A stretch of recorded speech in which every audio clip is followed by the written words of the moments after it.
what is our and how it works. We will also talk about our background. We will explore a little bit about the benefits that we have for our clients, our birthing trust instructors in the app. And finally, we will have some space to have a little questions, any doubts that you might have. So first of all, let me introduce Tracy Donegan. Tracy is the founder of Gentlebirth. She's a midwife, birth doula, a DONA certified instructor with a huge passion about inspiring and empowering both parents and birth professionals. In 2006, she launched this amazing approach, which is pretty innovative as it compels brain training for birth, combining science, mindfulness, and innovation. This definitely can transform anyone's birth experience. And the most important of this experience of this approach is that um, anyone can define what is a positive birth, right? According to their own experiences, according to their own interests, according to their own desires, you know? So this is completely individual. So the most important part of our approach is that it is personalized, and definitely that's why it has made a positive impact all over the world. And me, I am, like I told you before, I'm a certified birth instructor for Latin America. This has been such an amazing experience bringing this approach to Latin America. Here we have so many barriers, especially cultural barriers. So we are overcoming these barriers every single day. So this has been such an amazing journey for our team. So you might wonder why Gentlebirth, why is this tool so special, and why has it been so successful all over the world? Our approach is innovative because it combines evidence-based like with tools like cognitive behavioral therapy, hypnosis for birthing, sports psychology, as well as mindfulness and meditation. Our cognitive behavioral therapy help parents like reframe their thoughts and also reduce fear and anxiety. On the other hand, hypnosis for birth also promotes relaxation and comfort during the birthing process. Sports psychology, on the other hand, implies techniques like visualization, also help parents prepare for labor during this labor process. And meditation and mindfulness always keeps parents and birth professionals present using breathing techniques, using meditation to also manage the pain and stress. So this is why our approach is so complete, because it not only focuses on the physical part of the human being, but also explores and looks for um, vision. You know, we combine not only the physical part of the mother or the or the family, but also we explore the mental part. One of the most one of the most exciting resources that we have is the app. It is like having a personal coach in your pocket. So this app offers not only a brain training, but also offers meditation, breathing techniques, hypnosis tracks, and positive affirmation that helps you reframe the ideas that you have in your mind. Some important features that we have in our app is that we have over 100 tracks for pregnancy, not only pregnancy, but also for postpartum and beyond. We have a personalized recommendation based on your specific journey. We also, our tool is also designed not only for mothers, but also for partners so that both can prepare in this journey. As we know, having a well-prepared partner is key in this process. So whether you are focusing on wellness, managing stress, whether it is your first son or daughter, or is it your fifth, I don't know the case, uh, it works for every stage. So now let me hand it over to Tracy Donegan, and she will get deeper into how these powerful tools can work for you. Hi, everybody. Thank you for joining us today, for wherever you are coming to us from. I know I think some people from Ireland and the US and the UK, so you're very welcome. This is my baby, really. So I can talk about Gentlebirth, as we say in Ireland, till the cows come home. So Sarah, thanks for the introduction and for organising today. So I guess I started off teaching traditional hypnobirthing, which is also known as the Mongan method, back in, let me see, I trained with Marie Mongan. She went by Mickey Mongan back then. And I trained with Mickey back in 2005 in Singapore. And went back to Ireland at the time and started teaching the class in Ireland. And as I was also setting up the first doula services in Ireland, and then I'm teaching antenatal classes.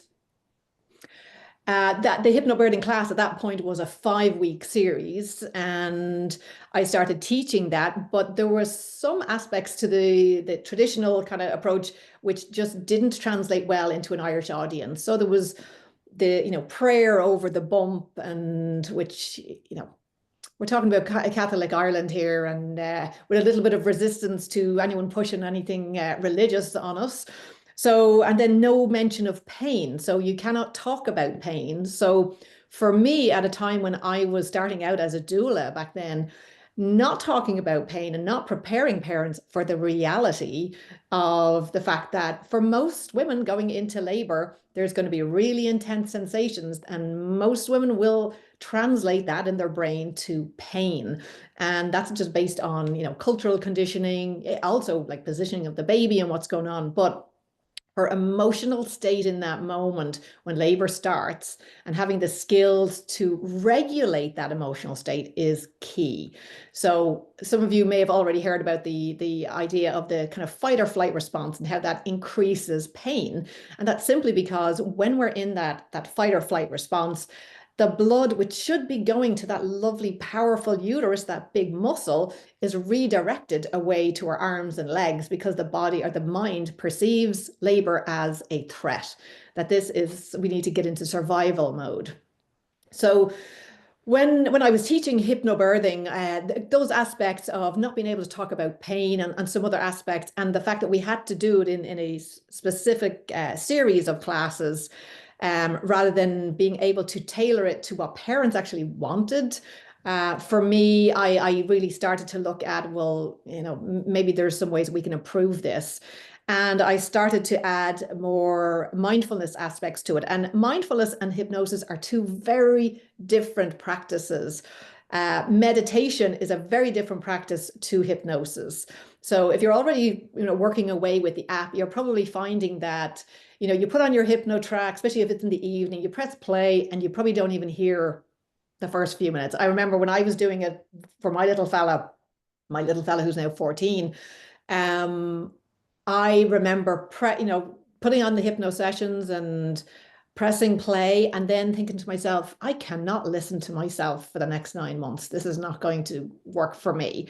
And then realizing that I had to just get over the cringe of listening to myself and just do what everyone else was doing and everyone that I was teaching was doing. So I get over myself, I press play, and then I kind of wake up, an hour or so later, if even, and drooling, and my headphones kind of wrapped around my neck. So I was like, okay, I've given up that little bit of resistance. I can actually do this.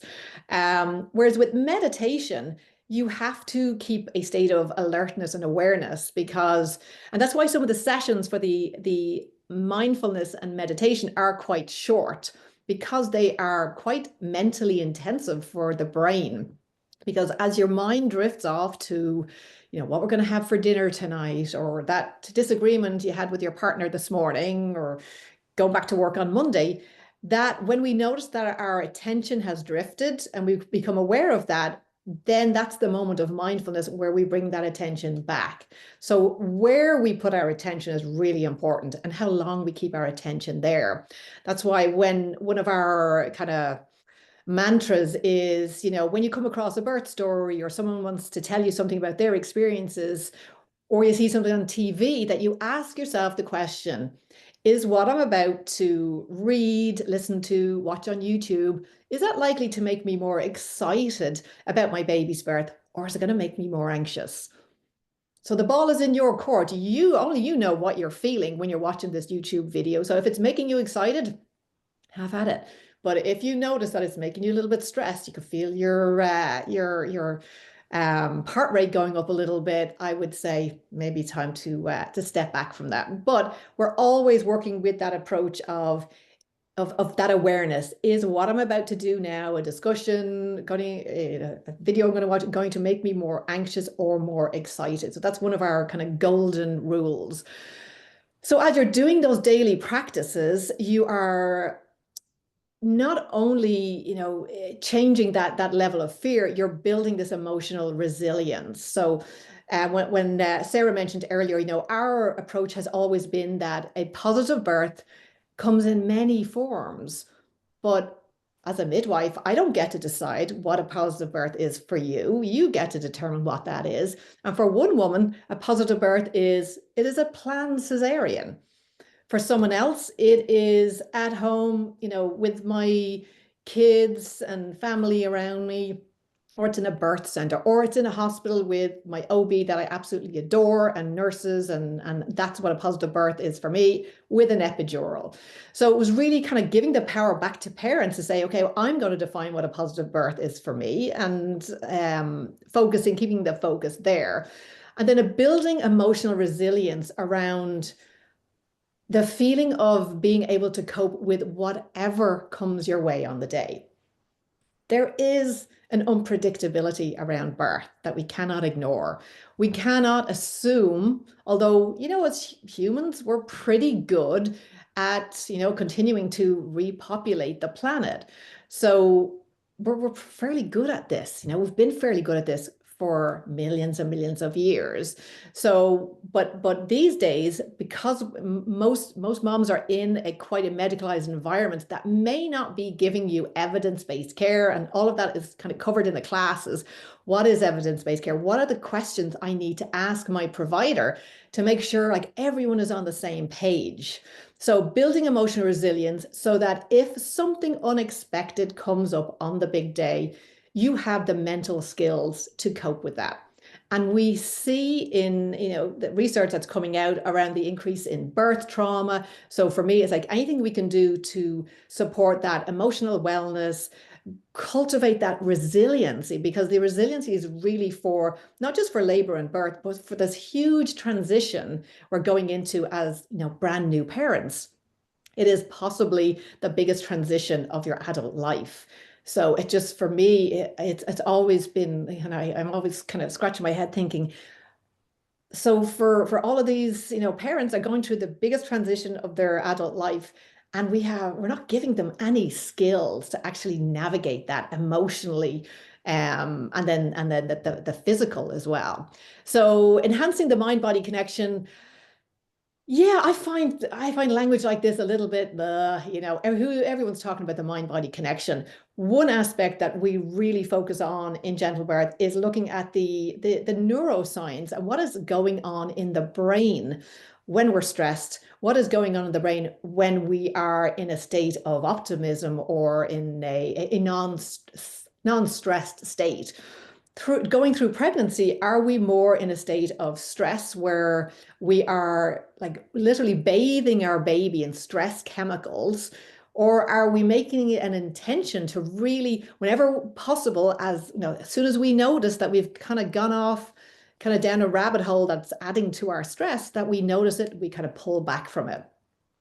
So other aspects of the program you're going to learn about, you're going to practice breathing exercises. If you go into the app, you're going to see that there is quite a decent curated list of different breathing exercises. And you'll probably find one or two that really resonate with you. There's also some really nice exercises for the pelvic floor, which they don't show up really until kind of further into the third trimester for pelvic floor exercises. And then we have our kick counting, so our mind fetalness. So after 28 weeks, everyone should be checking in with their baby's movements. And if you notice any significant change in the pattern of your baby's movements, that is something that you should not, don't go get a glass of juice and sit and wait. If you notice any significant change in your baby's patterns of movements, you want to get that checked out immediately.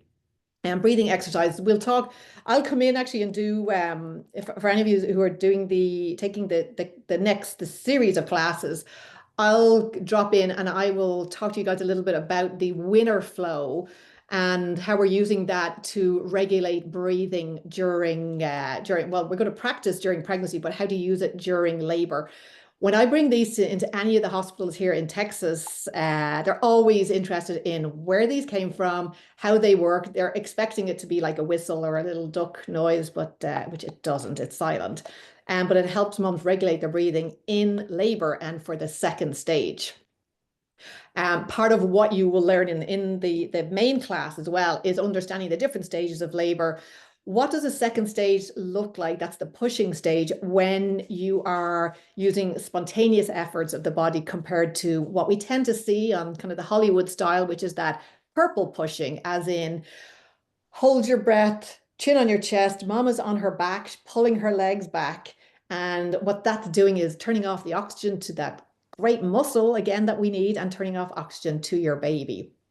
But I'll just give you an example of a recent birth that I was at here in Austin, and mom had been practicing with the app, and it has to be consistent practice. So that's why when you open the app, you see daily brain training. These are your daily training recommendations based on what I've seen to work really well throughout since we launched in 2006. So we're nearly coming up on 20 years.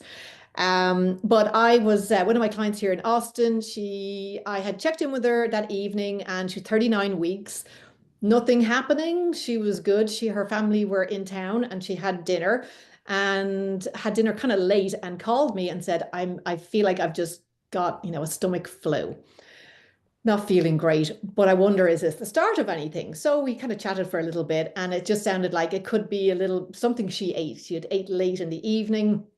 And so then I just told her partner on WhatsApp, no, just keep me posted.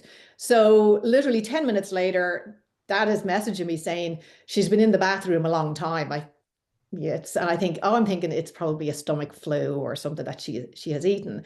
Half an hour goes by and still having these kind of crampy sensations and diarrhea.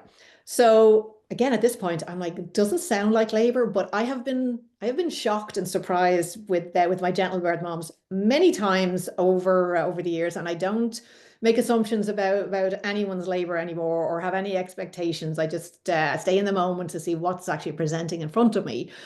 So I encourage her to, we stay hydrated, maybe see if she can rest a little bit. And then when I did talk to them about an hour later, and because Dad was messaging me thinking, yeah, she's not feeling any better. Maybe we should think about, maybe this is labor, but she hadn't any signs of labor other than this. So we didn't have any birth show. We had no gush of waters, nothing like that, and no real pattern of surges or contractions. But I said, okay, for the next hour or so, why don't you just rest, and for the dad to time them. So I can look at the timer and I can see exactly what's happening kind of in real time. And when I was looking at this pattern, and it seemed to be quite close together. But I thought sometimes this is just how labor starts, and it's kind of stop start, and we don't see a really nice pattern for a couple of hours. But this was already in a lovely pattern of, we were seeing kind of these were every kind of 4 minutes, and which, for a first time mom, this is really not what you tend to expect. I got mom on the phone, which is what I will always do if I think maybe things are starting to progress. And I could tell by mom's voice.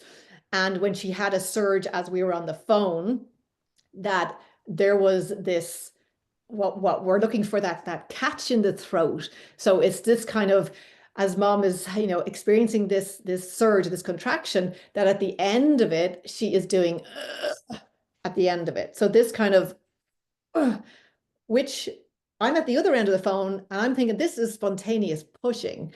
So I'm thinking, okay, we probably don't want to be staying home for much longer. These folks only, yeah, were fairly close to the hospital. So I was a little bit further back. So I said, okay, I think we should maybe head in. So we arrived in, they got there a couple of minutes before me, and she was examined and she was 10 centimeters. So first time mom, this is first baby, really gone from having absolutely no inkling that this was going to be, that labor was going to start tonight. She had dinner and then it all kicked off from there. So very, well, as far as she was concerned, very short labor. The hospital were kind of, didn't know what to make of her, which is usually the experience that my moms have, that the staff look at you as you walk in, especially if you're a first time mom, and they think, oh, what in kind of midwifery terms, we talk about niggling. So, oh, she's just niggling, as in, or this is really early labor, and oh, how is she going to cope if she's this, and when I say distressed, this mom was not distressed in any way. She was really focused on her breathing, using her winner flow, and just really just yeah, did her thing. It was an absolutely incredible birth. So for me, I only work with moms who are actually using the program and doing it consistently, because it makes my life much easier. So it's kind of for selfish reasons as well. Because if I'm going to a birth where I'm only, maybe I'm leaving the house at 4 o'clock in the morning, but I'm usually home by lunchtime, or if not before that. It means I'm not gone for 3 days, because the parents are so well informed. Partners are really clear on what their role is and how to really support their support moms on the day. So all I can say is use the app as if your life depends on it. It will make a significant difference on the day. We are not guaranteeing pain free, but I have worked with moms who have said it was not that painful. I've had moms who I've had a couple of inductions this year, which were medically indicated inductions. Their inductions went really well because they were going in with the right mindset and no resistance. They were in a much more state, I guess, a state of acceptance and self-compassion, which are all practices that are part of the app itself. And now we do have research. I mean, I've been compiling, data for I guess coming up on 20 years. But now we have the data. We had our research paper published last year showing that brain training through the app makes a difference, not just in women's confidence and whether they have, experienced birth trauma or not, but it actually impacted the cesarean rates, it impacted the epidural rates, and as we've seen in the original study that was unpublished in Cork University Hospital, we had a breastfeeding initiation rate of, I think it was like 93%. So it makes a big difference then moving into, if you have a positive birth experience, stepping into parenthood and having those tools and that resilience to support yourself during those really tricky first couple of weeks of postpartum is so important for your own kind of, bonding with your baby, recovering a little bit faster.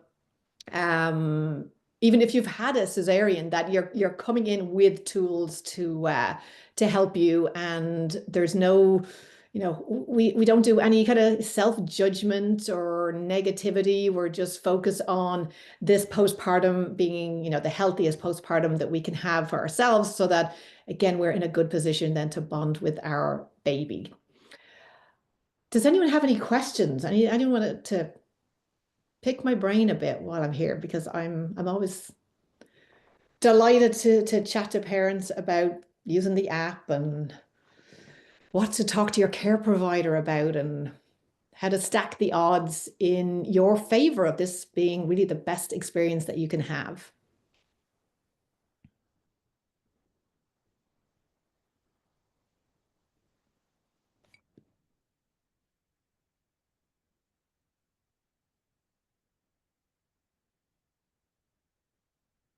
And Sarah, you can leave my details as well for I know that wants to reach out to me afterwards. Would I recommend using the app? Absolutely. Yeah, for partners, really, we've kind of most of the time partners are kind of left out in the rain, because the focus is on mom, but the partners are also dealing with their own unique stressors. So there are sessions in the app for your partner, whether your partner is male or female. So because we really want the partners feeling like they are empowered as well, and that they're also kind of training their brain for, again, less stress, more cultivating that emotional resiliency for, what's coming after, the next 18 years. So we should probably have some tools in our toolkit to help.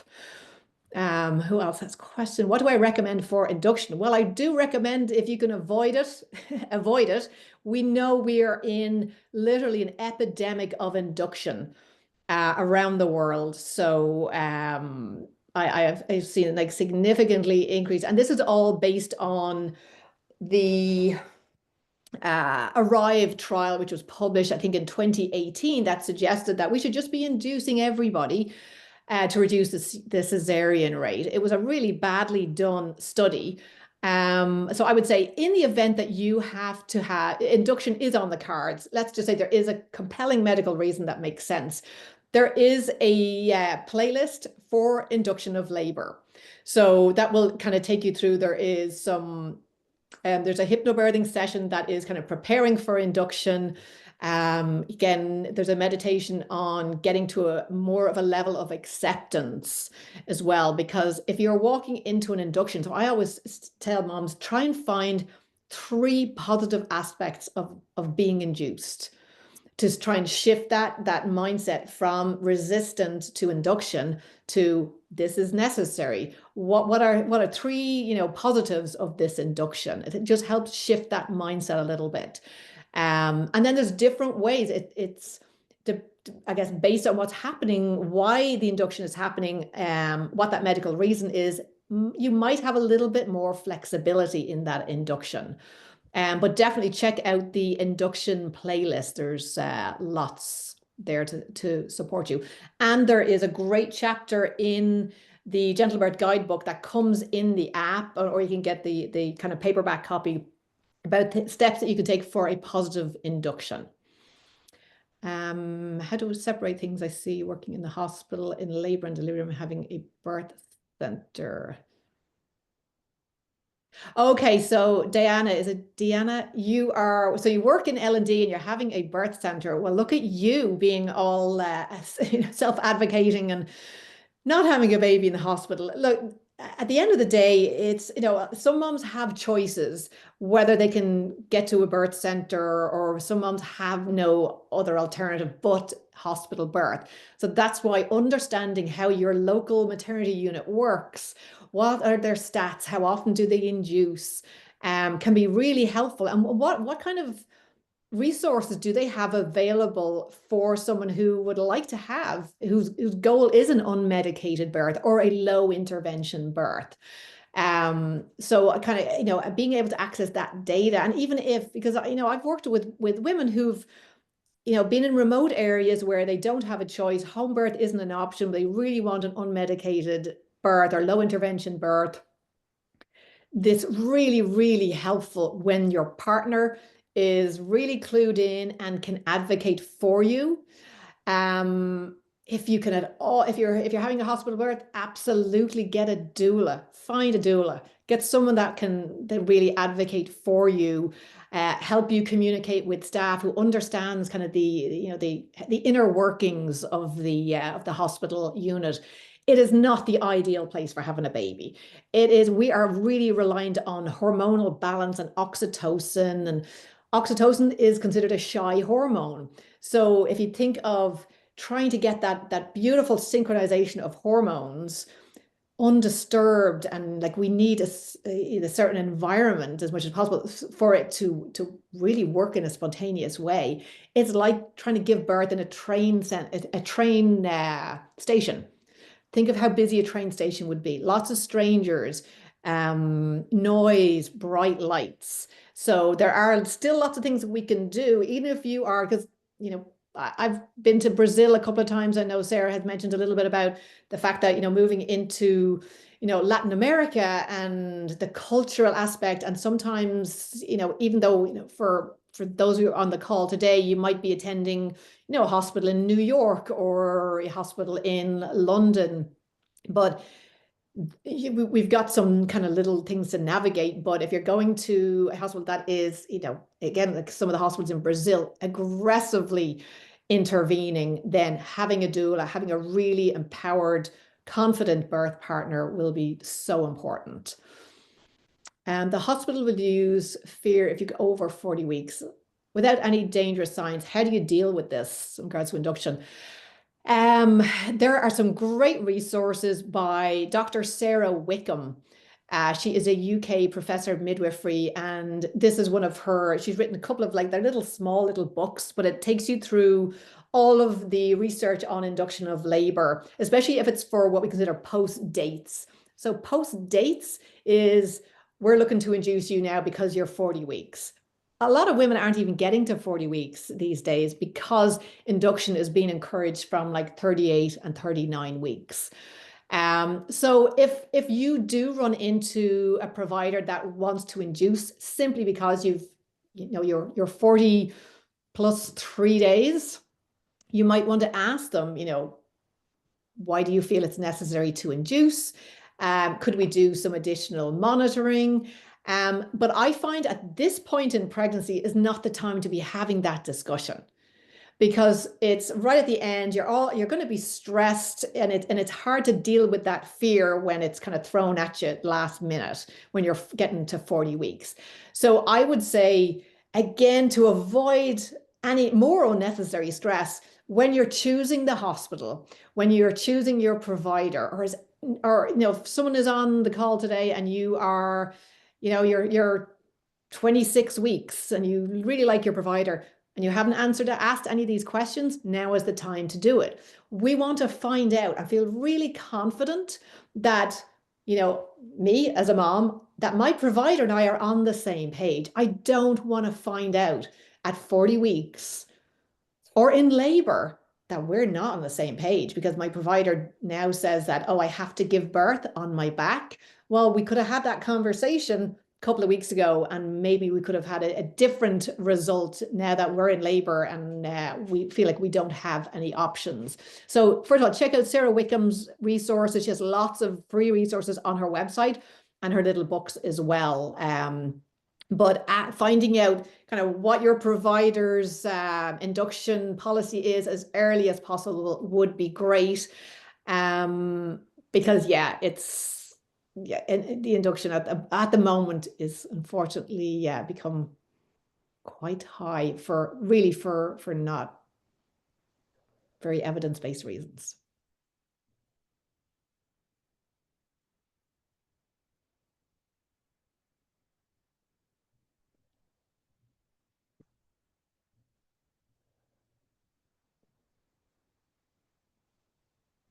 Any other questions? So I guess, yeah, one of the aspects that we talked just, I briefly mentioned about the fight or flight response, and we want to reduce that fight or flight response so that we have that blood flow going to the uterus, going to your baby. And part of what you're going to learn in the class, and you're probably, you know, coming across in the book as well, is learning about the different ways that the different mechanisms of pain perception. So our brain perceives pain in different ways, or it doesn't even perceive pain really. It has a stimulus and the brain interprets whether this is something we should be really worried about, or this is all good. This is labor and we're excited about it. So part of all of that consistent, I mean, daily practice, and really it's some days you'll open up your app. This is a question that I get a lot. You'll open up the app and you'll see, oh, it's like, I've got 5 things to do today, because it kind of feels a little bit like homework. So I want you to think of, okay, don't think of it as trying to fit it into a day. We want to build your practices in. So I would say you're looking at these 5 items. I would always start the day. So I always think, okay, let's kind of take some time back from, we all have busy schedules. And I'm going to wake up, I'm going to set my alarm 10 minutes earlier. And for that 10 minutes, I'm going to listen to some affirmations.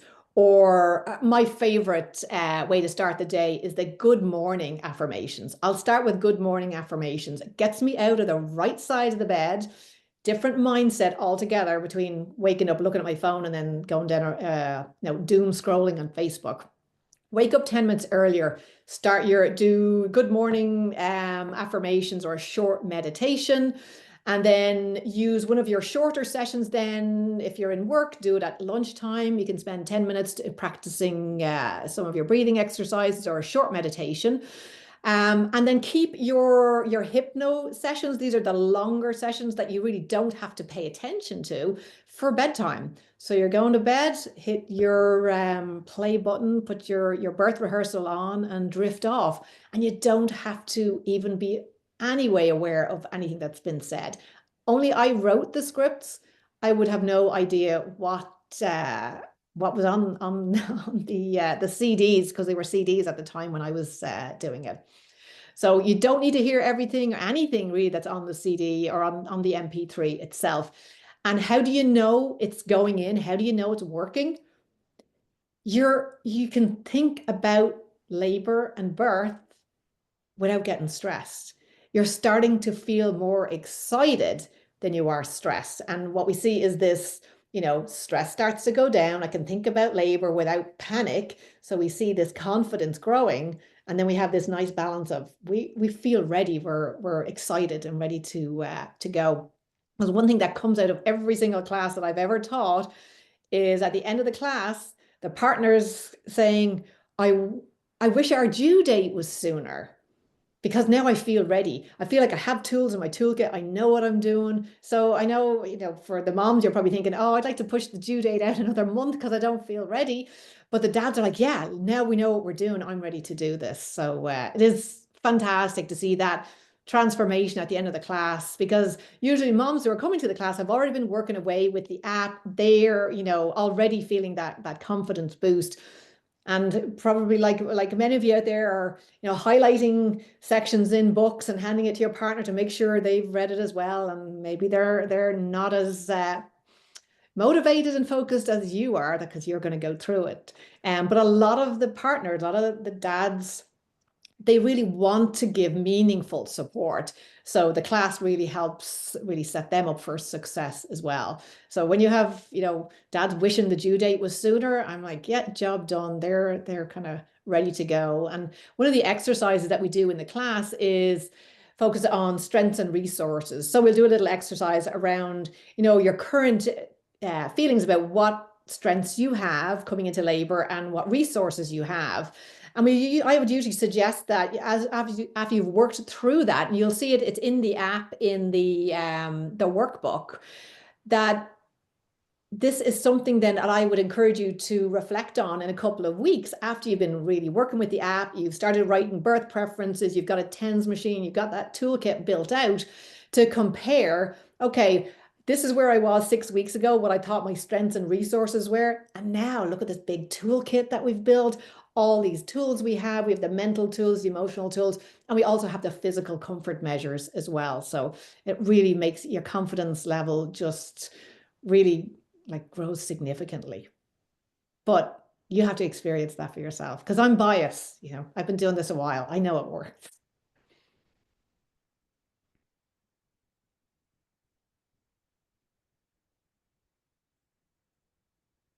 Any other questions?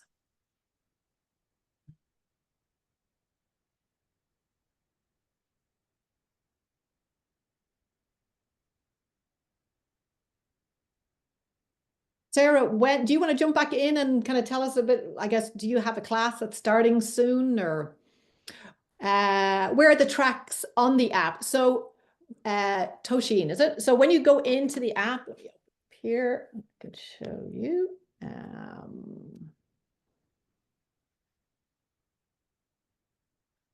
Okay, so you can see, this will bring up I'm finished the vaginal journey, but I am going to come back and change. myself to being pregnant again. I'm not.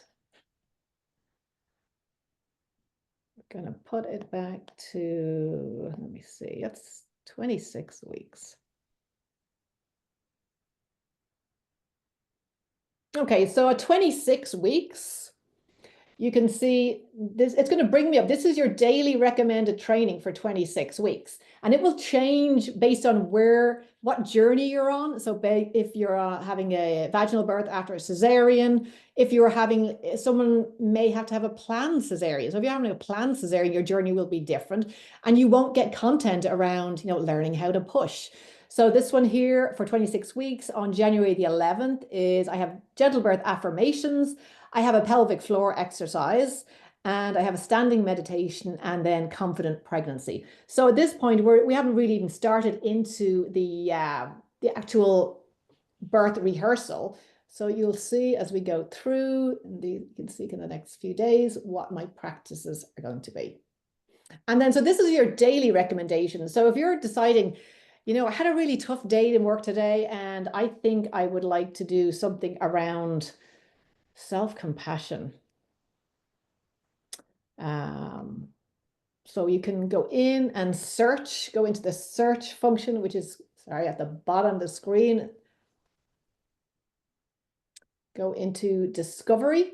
And if you hit discovery, and then you can choose, I'm looking for a compassion session. Actually, let's put in induction. Seeing as we were talking about that. So as I search for induction, I'll come up with a playlist, or I can do individual tracks. So these are all the sessions that are included in the induction of labor playlist. So if today was my due date, let's see, it's not, but if today was my due date, you see up here, I'll just turn it over into my labor content, and then it kind of sets up little shortcuts for you to access your labor content. I hope that makes sense. Yep. And just really, I would encourage you to, there's so much in the app. So I would say, like, go and make sure you've accessed the book, find the workbook. If you're over 28 weeks, you should start looking at the mind fetalness, which is kind of mindfulness, checking in on your baby's patterns of movements. Yeah, pelvic floor work, breathing exercises, and then, and the sessions then for partners as well. So as soon as you have your baby, then you'll change over to the next journey, which is immediate postpartum. So based on, again, what you need, if you've had pretty positive birth experience, you're going to get, again, short sessions. You're not going to have time or the luxury of lying on the couch for 30 minutes to listen to your sessions. So some of these sessions, really nice short affirmations, meditation that you can do with your baby, and just spending time, like even changing a diaper is a time to be present and connect with your baby, and stop and kind of connect in with yourself for a minute as well.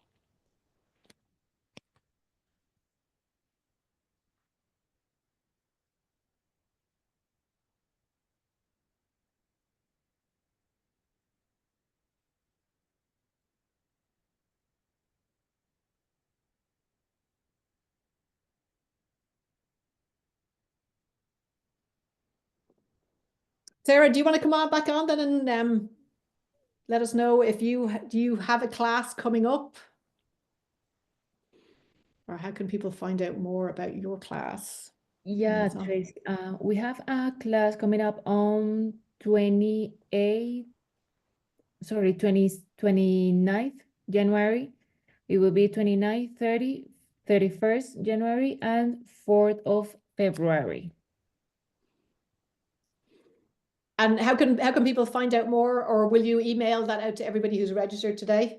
Yeah, at the end of this session, we will send them an email so they have more information with a link to get more information about the course, so that they can register. Sounds good. In any case, if you have any question about the course, you can also let us know. We have an amazing team available to answer all your questions and in case that you have them. We will send you the schedule, part of, as well as the content of the course, and how will be all the logistics regarding the course in the following email. Sounds good. What is the cost of the app? I think the price changed recently, so I'm not 100% sure on what it is. I think it might be $12.99 a month. There is a week free trial, so you can kind of get in and I always say kick the tires a little bit and try some of the sessions yourself. Sarah, can you confirm what the current price is? I'm Yeah. Amy, I think, Amy, are you in the US? Because it's dependent as well on currency. US.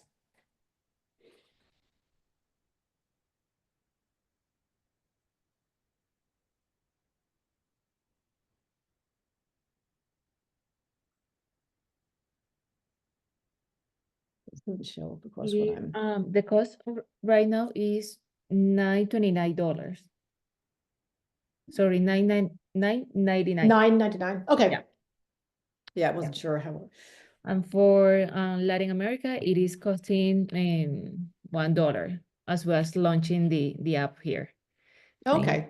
You have any relative that are Latin or would like to use the app in Colombia or Mexico, in any Latin American country, that is our launching price. Nice. It's a good way to grow awareness of Yeah. of the app in Latin America.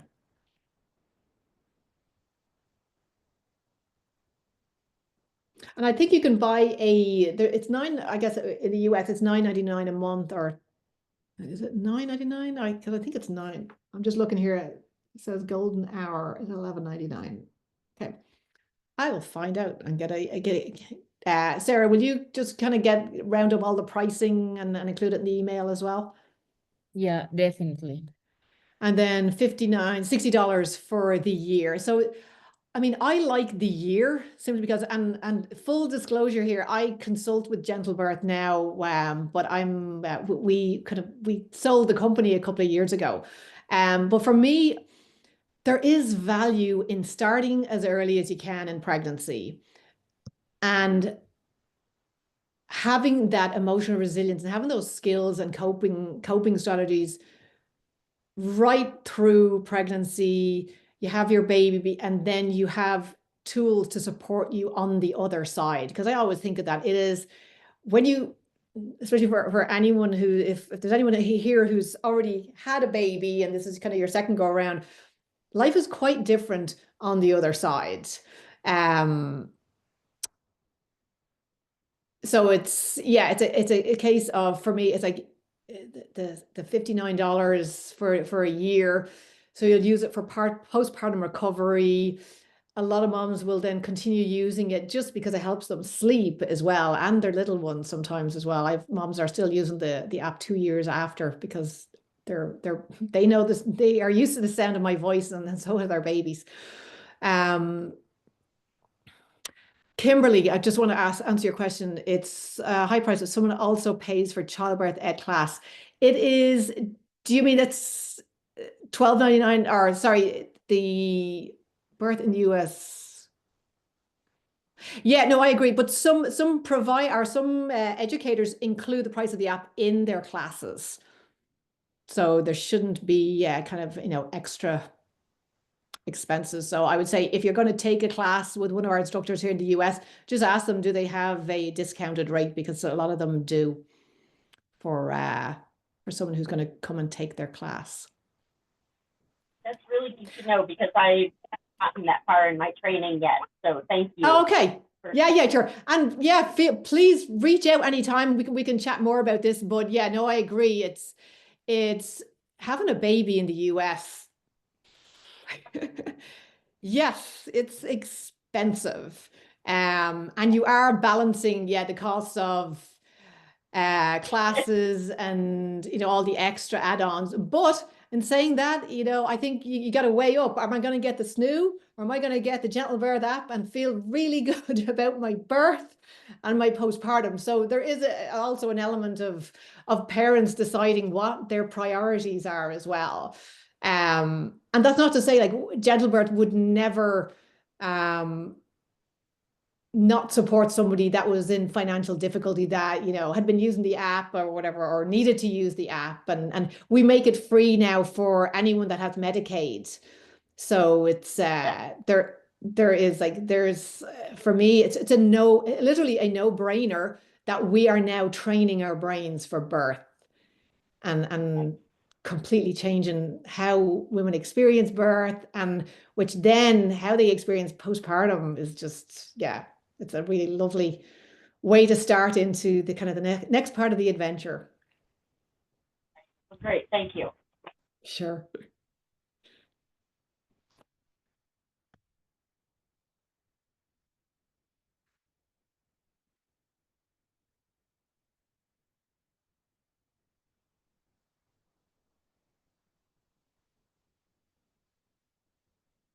So one aspect I really enjoy teaching in the class is the sports psychology part of it, because it really resonates with, and I know I'm stereotyping people here, but for the dads, if you have partners and that are really into sports, you know, we've got you know, Super Bowl coming up.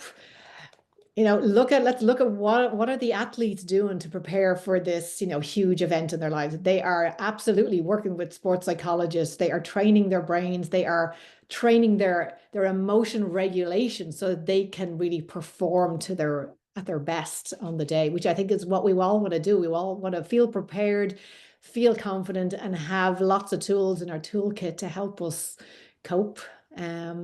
And make the best of it. There's no guarantees at the end of this. You know, we are lucky that we have access to brilliant skills providers and, you know, interventions when we need them as well.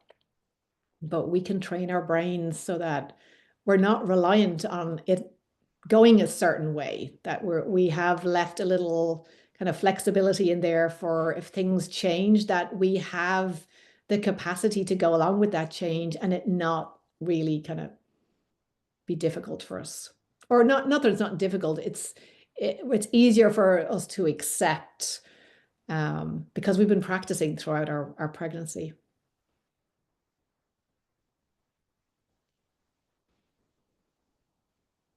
And if anyone else has any questions, please feel free to reach out to me at any time. This is a labor of love for me. I love working with the Gentlebirth parents and just seeing how really transformative this program can be for so many.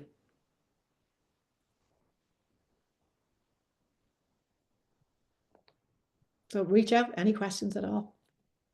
I'm here to listen.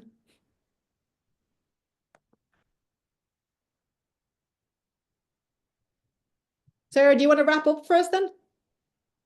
I know people have lots of good things to be doing on a Saturday morning or a Saturday evening, based on wherever you are today.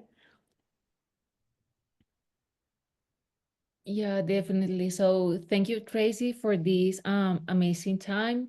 And thank you all for attending this session with Tracy. We hope that this information is really helpful for you all. So we will be sending you all the information as soon as possible so that you have more information and be able to register in the next course.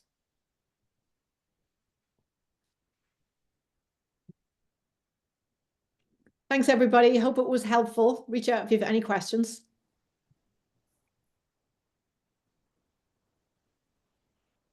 Okay, thank you, Kimberly. Thank you, Tracy. Thanks, everybody. Have an amazing weekend. Take care. Okay, bye.